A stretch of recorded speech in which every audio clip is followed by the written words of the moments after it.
So I'm chatting with my neighbor about the Aliyah process and she goes, "Oh, but you're Jewish, so it should be straightforward, right?"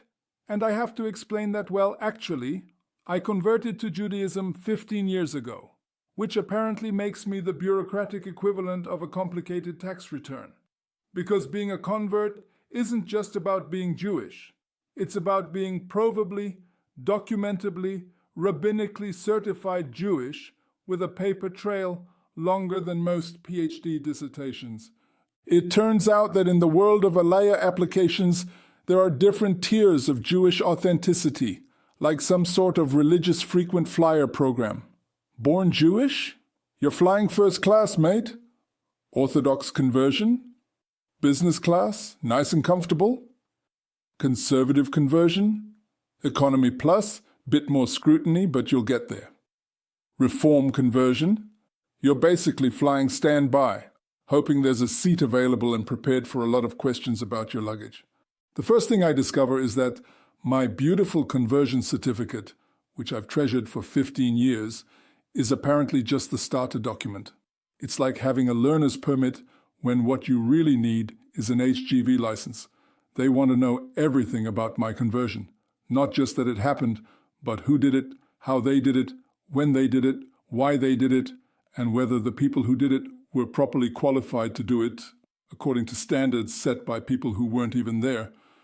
So I call up Rabbi Goldstein, who converted me back in 2009, and I'm like, "Hi, Rabbi, remember me? Dave? You converted me 15 years ago? Yeah.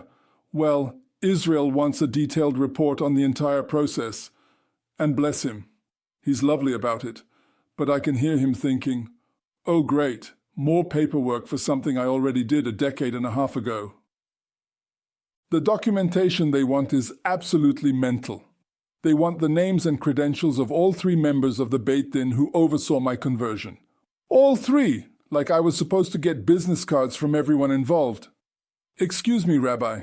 Before you perform this sacred religious ceremony that will fundamentally change my spiritual identity, could you just give me your CV and a list of your rabbinical qualifications? Also, do you have a LinkedIn profile I could reference? Then they want a detailed timeline of my conversion process.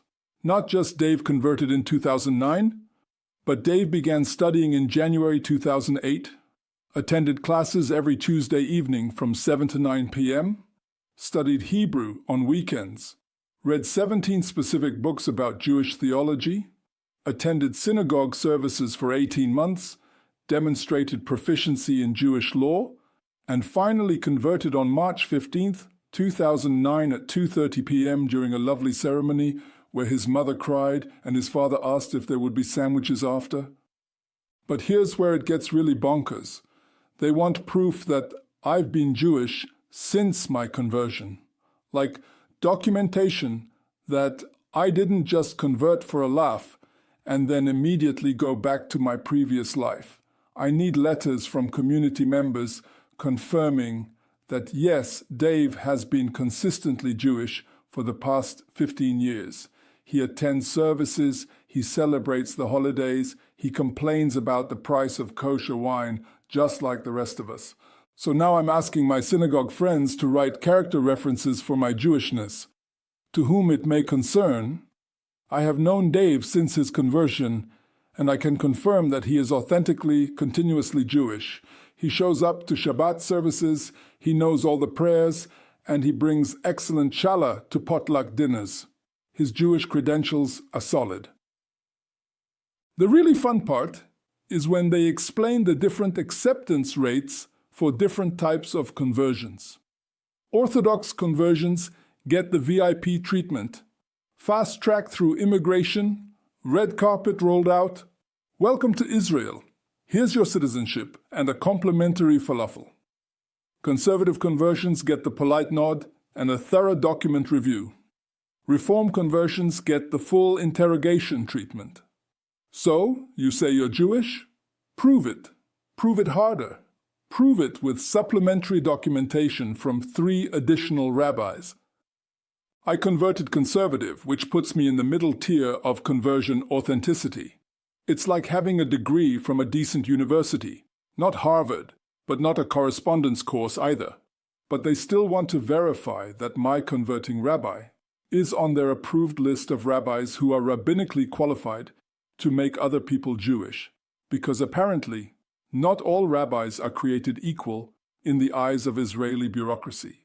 So I have to provide Rabbi Goldstein's credentials, his rabbinical school transcripts, proof of his synagogue affiliation, and probably his mother's maiden name, just to confirm he was qualified to oversee my spiritual transformation.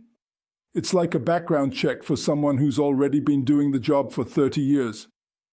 The apostille situation with conversion documents is particularly ridiculous. I have to get my conversion certificate authenticated by the Foreign Office, who will confirm that yes, this document from a British synagogue is definitely from a British synagogue, because apparently there's a thriving black market in forged conversion certificates that I wasn't aware of. Who's out there faking religious transformations? Psst. Want to buy a hot conversion certificate? Fell off the back of a Torah truck? But the absolute pinnacle of conversion documentation madness is when they ask for proof of my Hebrew language proficiency. Not just that I learned Hebrew during my conversion process, but that I can still speak it 15 years later. So I need letters confirming that I can read from the Torah, understand the prayers, and presumably order coffee in Tel Aviv without causing an international incident. My wife finds me at midnight, surrounded by paperwork, trying to document 15 years of continuous Jewish practice. "What are you doing?" she asks. "I'm building a comprehensive dossier of my Jewish authenticity," I tell her. "I'm pretty sure I have more documentation proving I'm Jewish than most people born Jewish." And that's actually true. Born Jews just need a birth certificate and their mum's birth certificate. Easy.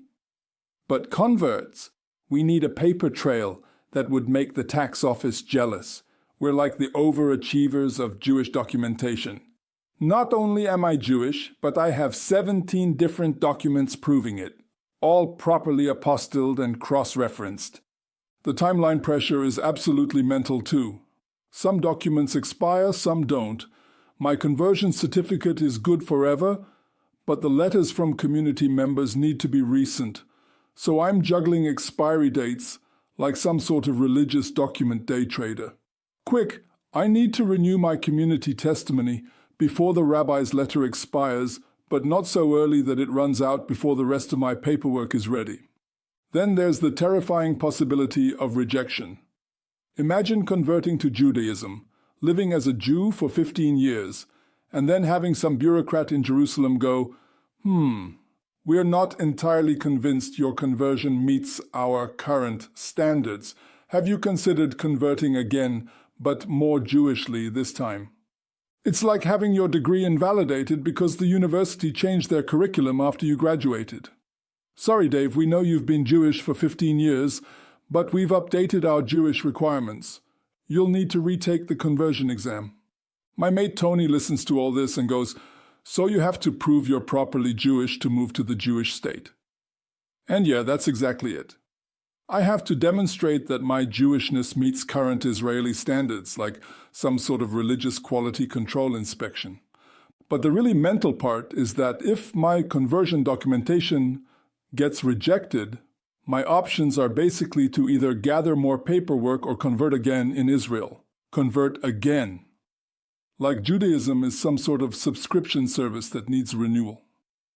Your Jewish membership has expired. Please visit your nearest Beit Din to reactivate your account. After 6 months of gathering conversion documentation, I've basically become a professional Jewish validator. I know more about the requirements for proving religious authenticity than most rabbis.